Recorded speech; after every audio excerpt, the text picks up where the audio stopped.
रामधारी सिंह दिनकर का जीवन परिचय। दिनकर जी का जन्म सन 1908 में बिहार के बेगूसराय जिले के सिमरिया घाट नामक ग्राम में एक साधारण किसान परिवार में हुआ था। इनकी प्रारंभिक शिक्षा घर पर ही हुई।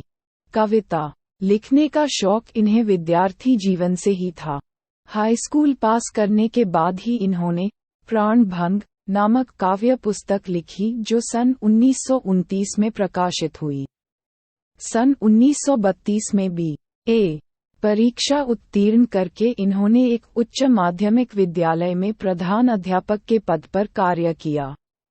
इसके बाद अवर निबंधक के पद पर सरकारी नौकरी में चले गए। बाद में प्रचार विभाग के निदेशक के पद पर स्वतंत्रता प्राप्ति के बाद तक कार्य करते रहे। इसके बाद इन्होंने बिहार विश्वविद्यालय में हिंदी विभाग के अध्यक्ष पद पर कुछ समय तक कार्य किया। तत्पश्चात भागलपुर विश्वविद्यालय के उपकुलपति भी रहे।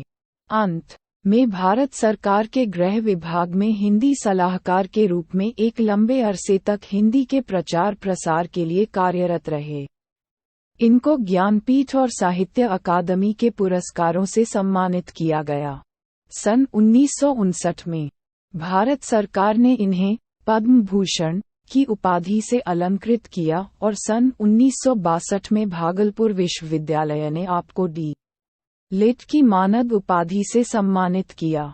इस प्रकार हिंदी की अनवरत सेवा करते हुए सन 1974 में हिंदी साहित्याकाश का ये दिनकर सदा सदा के लिए अस्त हो गया। रामधारी सिंह दिनकर का साहित्यिक परिचय। दिनकर जी आधुनिक युग के एक ऐसे उदीयमान साहित्यकार हैं जिन्होंने बाल्यावस्था से लेकर वृद्धावस्था तक हिंदी साहित्य की अनवरत सेवा की है।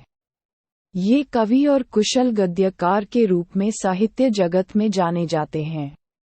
इन्होंने गद्य के माध्यम से भारतीय संस्कृति, दर्शन और कला का गंभीर विवेचन प्रस्तुत किया है। साथ ही हिंदी के प्रचार के लिए स्तुत्य कार्य किया है। इस प्रकार दिनकर जी ने हिंदी की महान सेवा की है। आधुनिक हिंदी साहित्य के प्रणेताओं में दिनकर जी का स्थान दिनकर के सदृश सर्वोच्च है। रामधारी सिंह दिनकर की कृतियां। दिनकर जी बहुमुखी प्रतिभा के कलाकार थे। आपकी प्रसिद्धि का मूल आधार कविता है, लेकिन गद्य लेखन में भी आप पीछे नहीं रहे और अनेक अनमोल गद्य ग्रंथ लिखकर हिंदी साहित्य की अभिवृद्धि की है। आपकी रचनाएं निम्नलिखित हैं। गद्य ग्रंथ अर्धनारीश्वर, मिट्टी की ओर, रेती के फूल बट पीपल, उजली आग, भारतीय संस्कृति के 4 अध्याय, हमारी सांस्कृतिक एकता। काव्य ग्रंथ प्रणभंग, रेणुका, रसवती, सामधेनी, बापू, हुंकार, रश्मिरथी, परशुराम की प्रतिज्ञा आदि। महाकाव्य कुरुक्षेत्र, उर्वशी, बाल निबंध, मिर्च का मजा, सूरज का ब्याह, चित्तौड़ का सांका। रामधारी सिंह दिनकर की भाषा। दिनकर जी की भाषा शुद्ध और परिमार्जित खड़ी बोली है। इसमें उर्दू, अंग्रेजी तथा देशज शब्दों का उन्मुक्त प्रयोग मिलता है। इनकी भाषा में संस्कृत के तत्सम शब्दों का भी बाहुल्य है। इनकी भाषा सहज प्रवाहमयी है। इसमें कृत्रिमता नाम मात्र को नहीं है। मुहावरों और कहावतों के प्रयोग से भाषा सजीव और ओजमयी हो गई है। विषय के अनुरूप इनकी भाषा सर्वत्र परिवर्तित होती रहती है। रामधारी सिंह दिनकर की शैली। दिनकर की शैली को 3 रूपों में विभाजित किया जा सकता है: विवेचनात्मक शैली, उद्धरण शैली और सूक्ति शैली। उनकी गद्य की प्रमुख शैली विवेचनात्मक ही है। ये शैली प्रभावोत्पादक तथा सारयुक्त है। उद्धरण शैली में लेखक अपनी बात की पुष्टि के लिए अन्य विद्वानों के कथनों को उद्धृत करता चलता है। सूक्ति शैली में इस प्रकार के उदाहरण दिए जाते हैं जिसका सार्वजनिक महत्व होता है। दिनकर जी की शैली में इस प्रकार के उद्धरण और सूक्ति वचनों की भरमार है।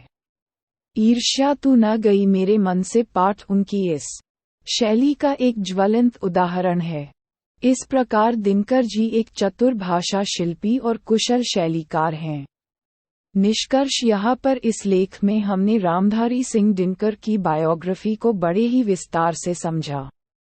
एक बार और आपको बता दें कि इनकी जीवनी बोर्ड परीक्षा की तैयारी कर रहे छात्र एवं कंपटीशन एग्जाम अथवा सरकार परीक्षा की तैयारी कर रहे छात्र सभी के लिए महत्वपूर्ण है, और इसलिए इस लेख में हमने दिनकर जी के जीवन से जुड़े उन सभी मुख्य प्रश्नों को शामिल किया गया है जो किसी भी प्रतियोगी परीक्षाओं में पूछे जा सकते हैं।